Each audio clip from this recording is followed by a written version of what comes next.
Unicorn study point 2.0 में स्वागत है। फ्रेंड्स, आज हम लोग बात करेंगे भारतीय संविधान के इंपॉर्टेंट फैक्ट की बात करेंगे, यानी कि भाग 4 की बात करेंगे। यानी पिछली क्लास में हम लोग पूरा कर लिए थे, भाग 1 की बात कर लिए थे, भाग 2 की बात कर लिए थे, जो भी आर्टिकल उसमें संबंधित थे उसके बारे में हम लोग पूरे डिटेल में चर्चा कर लिए थे।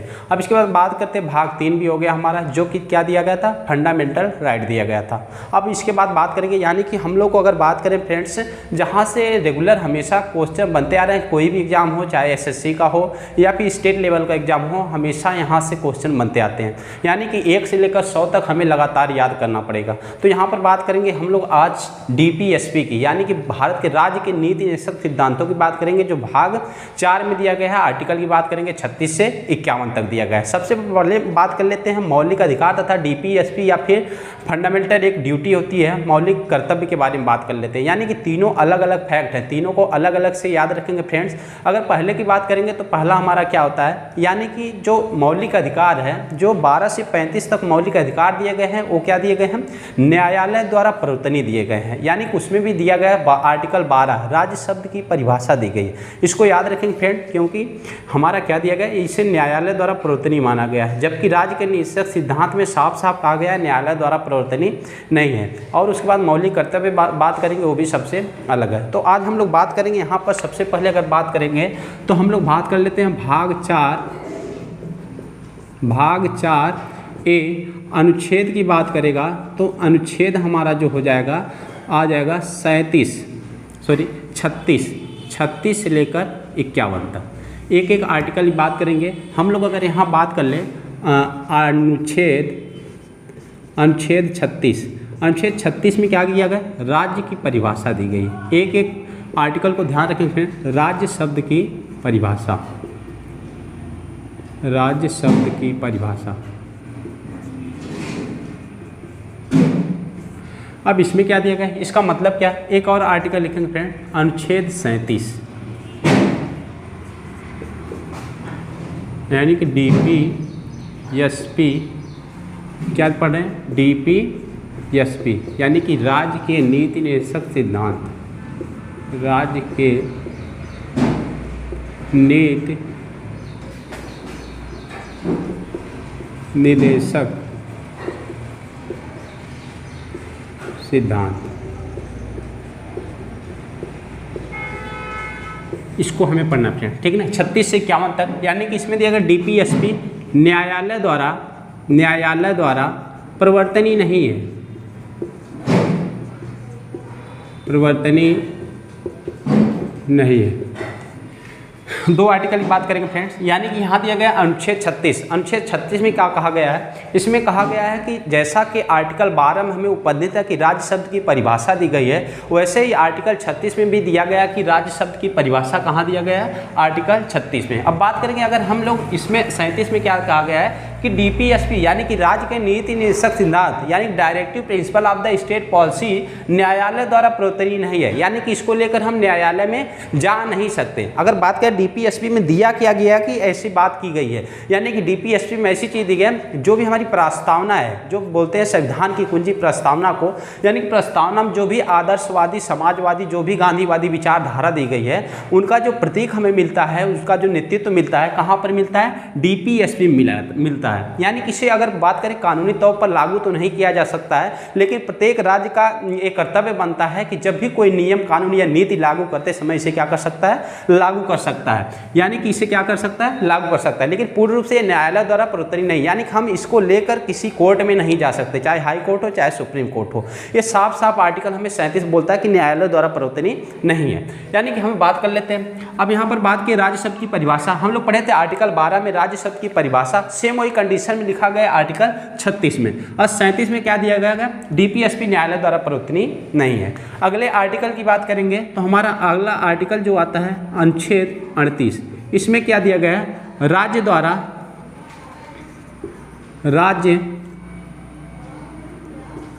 लोगों को कल्याण के लिए, राज्य लोगों के कल्याण के लिए सामाजिक व्यवस्था प्रदान करेगा, सामाजिक व्यवस्था प्रदान करेगा। अब इसी के बाद आर्टिकल बोलता है, आर्टिकल हमारा अनुच्छेद होगा, अनुच्छेद जो आ जाएगा हमारा 39। इसमें क्या दिया गया है, राज्य द्वारा कुछ नीतियों का अनुसरण किया जाना, कुछ नीतियों का अनुसरण किया जाना।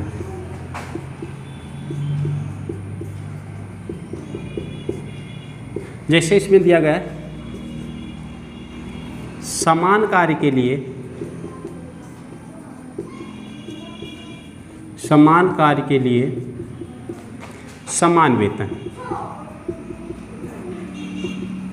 समान कार्य के लिए समान वेतन। फिर इसी में बोला गया है, एक आर्टिकल हमारा आता है 39 से, इसमें क्या दिया गया है,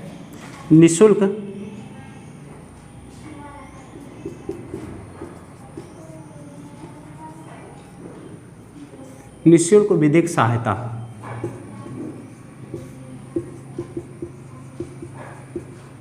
निःशुल्क विधिक सहायता।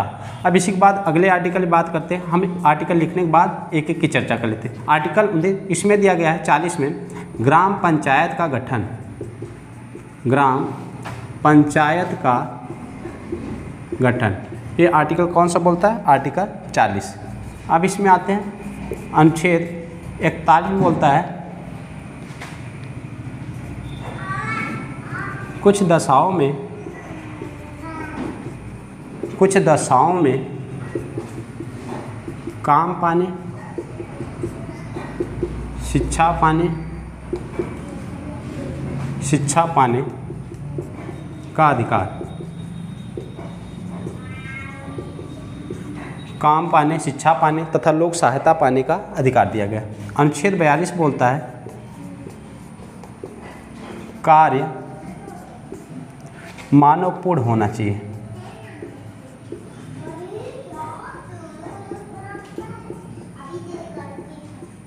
याद रखें, कार्य कैसा होना चाहिए, मानवपूर्ण होना चाहिए। इसी में दिया गया मातृत्व अवकाश।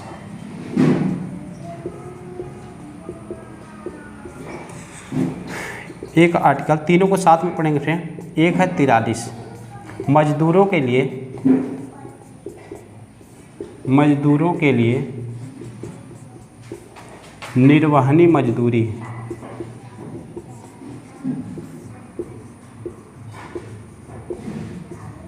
ठीक है, यानी कि हम लोग इतने आर्टिकल की बात करेंगे, यानी कि 2 आर्टिकल हो गया।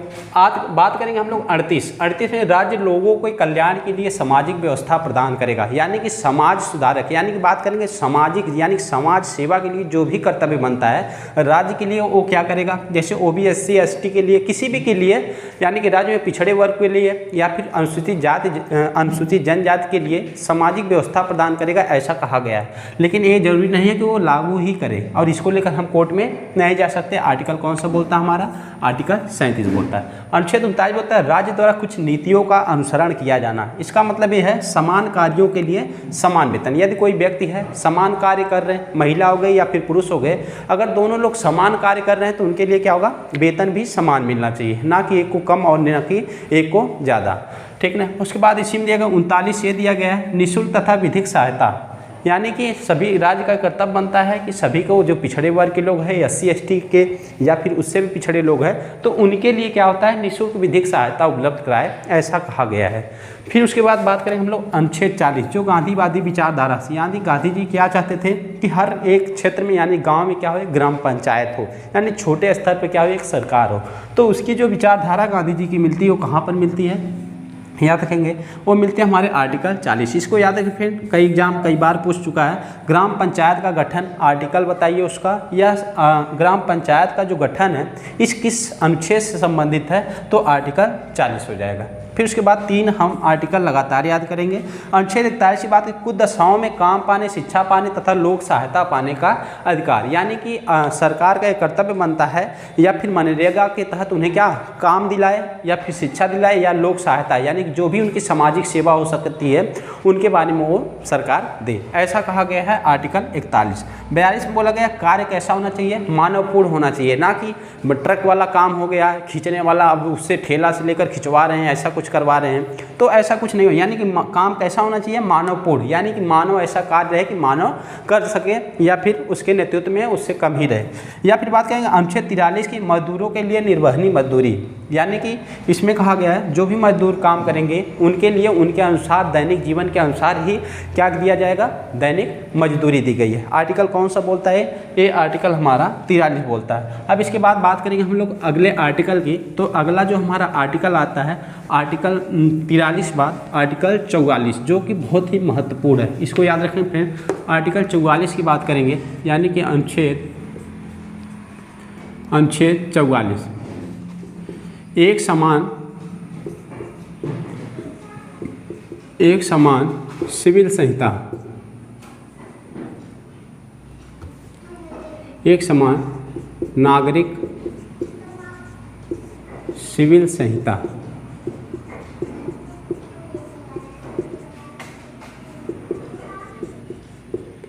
एक समान नागरिक सिविल संहिता। अब इसके बाद बात करेंगे हम लोग अनुच्छेद 45 की, अनुच्छेद 45 की, यानी कि 6 से 14 वर्ष के कम उम्र के बच्चे को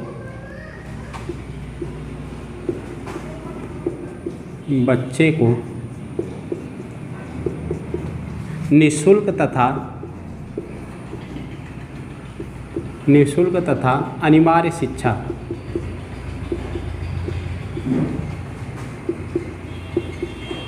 निःशुल्क तथा अनिवार्य शिक्षा। अब इसके बाद बात करेंगे हम लोग अनुच्छेद 46, इसमें दिया गया एससी तथा एसटी इनके लिए शिक्षा, ठीक ना, एससी एसटी के लिए शिक्षा का अधिकार। अब उसके बाद बात करेंगे हम लोग अगला आर्टिकल आता है अनुच्छेद हमारा आ जाता है 47, मादक पेय पदार्थों पर रोक।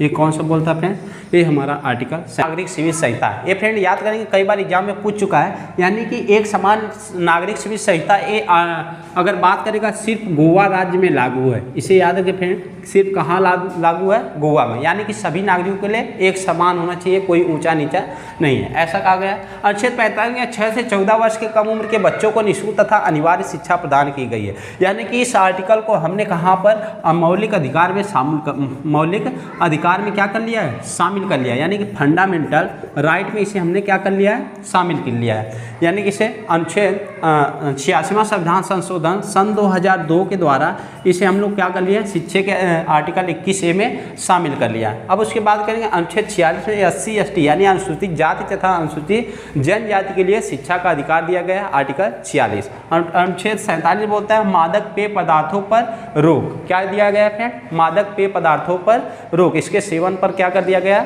रोक लगा दिया गया, ठीक ना। अब इसके बाद अगले आर्टिकल की बात करेंगे हम लोग, आर्टिकल हमारा हो जाता है आर्टिकल 48, अनुच्छेद 48, इसको याद रखें फ्रेंड। इसमें दिया गया है कृषि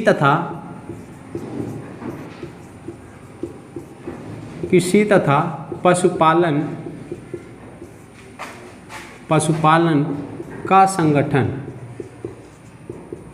कृषि तथा पशुपालन का संगठन, याद रखें फ्रेंड। अनुच्छेद 48 में क्या दिया गया, कृषि तथा पशुपालन का संगठन दिया गया। अब इसके बाद बात करेंगे हमारा अगला आर्टिकल जो आता है अनुच्छेद 48A दिया गया है। इसमें क्या गया, पर्यावरण का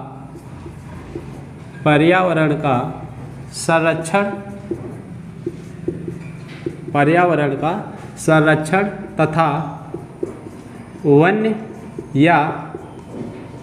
वन्य जीवों का संवर्धन, इसको याद रखें फ्रेंड। क्या दिया गया, पर्यावरण का संरक्षण तथा वन्य जीवों का संवर्धन। अब उसके बाद बात करेंगे हमारा अगला आर्टिकल हो जाता है आर्टिकल 49। इसमें दिया गया राष्ट्रीय स्मारकों को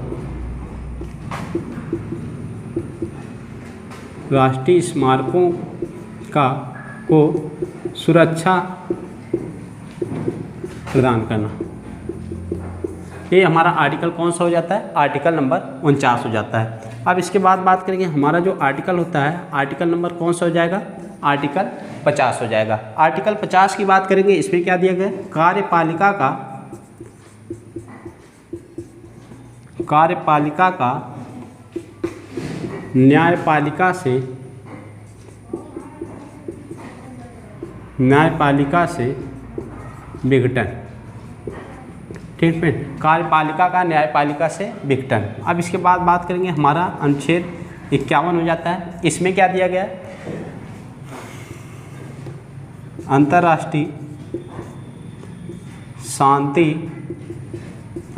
शांति एवं सुरक्षा को बढ़ावा।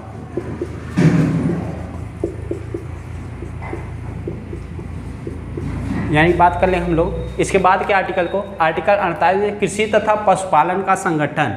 इसके बारे में हमें आर्टिकल 48 में दिया गया है, किसी को अपने कृषि और पशुपालन संबंधी जो भी जानकारी लेनी है या फिर पालन करना, उसका संगठन कहाँ दिया गया है, आर्टिकल 48 में दिया गया है। इसके बाद बात करेंगे हम लोग 48 में पर्यावरण का संरक्षण तथा वन्य जीवों का संरक्षण करने की हमारी जिम्मेदारी, यानी प्रत्येक नागरिक का क्या है, कर्तव्य है। 49 में दिया गया राष्ट्रीय स्मारकों को सुरक्षा, यानी जैसे लाल किला हो गया, ताजमहल हो गया, कुतुब मीनार, यानी कि इसका संवर्धन संरक्षण करना प्रत्येक नागरिक का क्या है, अधिकार है। ये सब क्या करना पड़ेगा, इन्हें अधिकार देना पड़ेगा, यानी कि इसे जबरदस्ती लागू भी नहीं कर सकते।